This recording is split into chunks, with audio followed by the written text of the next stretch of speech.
In many videos that I've produced previously, I've talked about 3 prices that you should always have: your cost price, your ideal price, and your walkaway price. But what happens when you need to raise your price? Let's take a look at that one in this episode of The Best.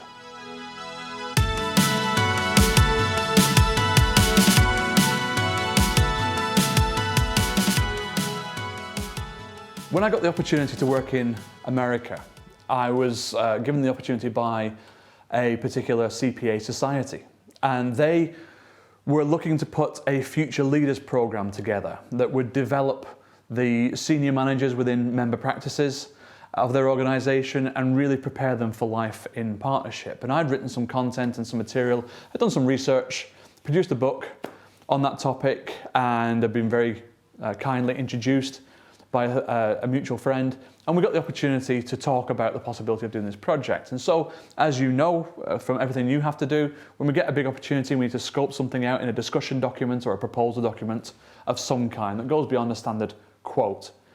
And I kind of knew what the concept was going to be. I knew the format of the program. I knew what I wanted to get across. I knew what the upside was for the organization. But having never done it before, it's like, well, what's the price?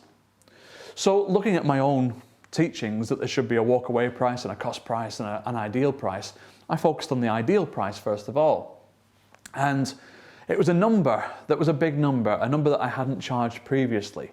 So of course, in that scenario, the imposter syndrome kicks in and you start thinking, well, can I actually justify this? How do I justify this? And I went to the meeting in a downtown office, big corner office looking out over skyscrapers. It was a big deal for me. And I was sat with the CEO of the organization, the Vice President of Communications. And I decided to take the meeting in 2 stages, to explain the concept first and make sure I got that part right, and then worry about the investment that they had to make later. So the concept part couldn't have gone any better at all, any better whatsoever. And we're delighted that we had the right fit for the people, and we were going to create a program that nobody else had, and it was going to be very, very high value. So really happy with that. And then it came to the price. And they hadn't given me any kind of steer on this. There was no known budget for it. It just had to be a number. And so I sort of steeled myself ready for this, and I gave them the number. And you know what went wrong? Neither of them flinched. Neither of them were worried. Neither of them panicked, no raised eyebrows, no sharp intake of breath, no falling off the seat, nothing. What does that mean? That means it was too comfortable a price. Now, as it turns out, it wasn't all that bad, because I was delighted to have the project. I was honoured to be given the opportunity. They were getting it for a price that they were very happy with, clearly. But it could have been higher. And so we reach what is often debated online as an ethical topic.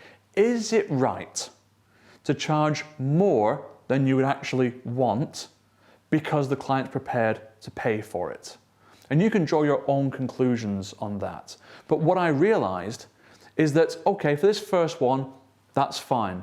But if I was to price that in the same way again at the same level after it was established, okay, then the client would be taking less of a chance on me, because it's now proven. This was kind of like the experiment. This was the pilot project. After that, if I priced it the same way the second time around, we're talking about a proven project now that had outcomes. We knew the course materials, we had everything worked out. It would not be ethically correct for me to price it the same way, because I've created further value now and therefore need to be remunerated from it. So on that basis of win-win or no deal, remember that in your pricing, that it can be win-lose if you price too high, so it's great for you but not great for the client, but it can also be lose-win. Well, that's the wrong way around. It could also be win-lose against you, because you've underpriced it. And we know that lowballing and underpricing and undervaluing is rife in our profession, and it has been for a long time.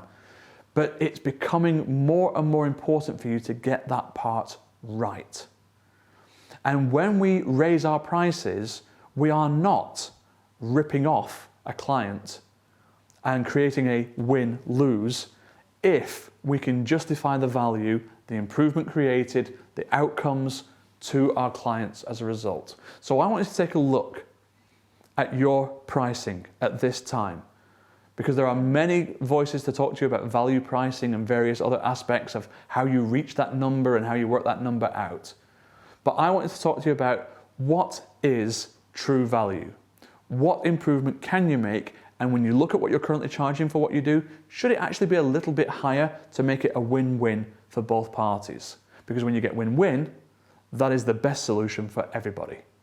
If you need help with that, please just click on the link below and we'll start the conversation. Until then, I look forward to seeing you on the next episode. Bye for now.